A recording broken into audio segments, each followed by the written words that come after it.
Hello. Here I talk about addiction and shame.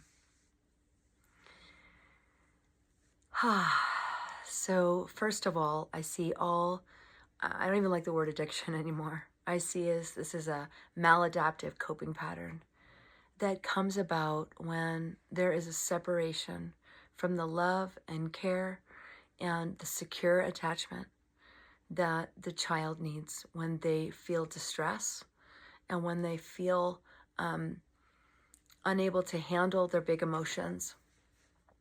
Ideally, we would have a set of arms that would wrap around us and hold us until our system got regulated.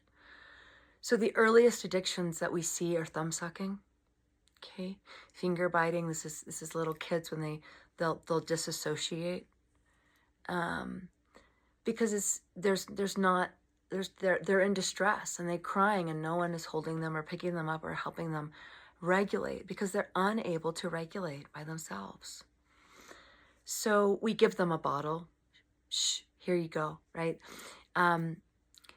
But really, so what happens as we get older is all addictions, whether it be behavioral, which might be distracting yourself, which is checking your phone to get that dopamine hit when you're feeling low self-esteem, which might be inability to handle your feelings, so you take a drink or a drug, but it can be overly obsessing about a relationship in order to fill the hole, that it feels like there's a hole, or I've often heard this talked about like the hungry ghost. And this is this fragment that I spoke about in the last video, this fragment where we break off when our primary needs for love and affection and care and safety and security are not met in our primary attachment figures. We learn to separate from ourselves. We learn to become somebody charming or somebody good in order to get mom's approval, or we learn to heal our parents and diffuse our boundaries and become okay if everybody else is okay.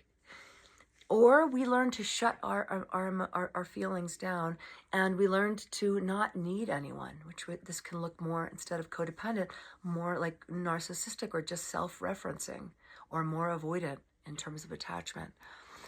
But all of it, that separation is where all maladaptive coping patterns live, and it's also where shame lives, okay?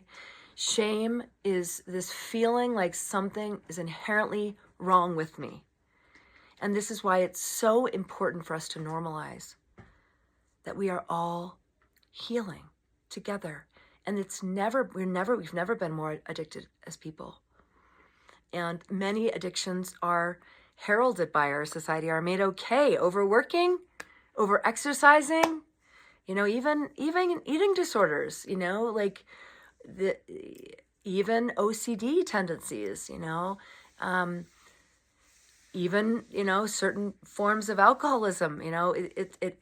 We're not totally balanced in this, and to each his own in terms of what feels the right amount. But we know we are healing when we have normalized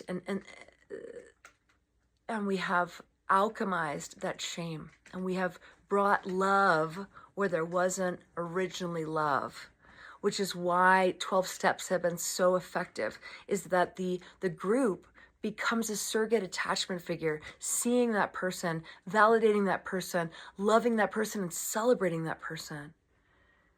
And same reason why therapy has been effective, or just relationship. We're healing. We're operating as a surrogate attachment figure.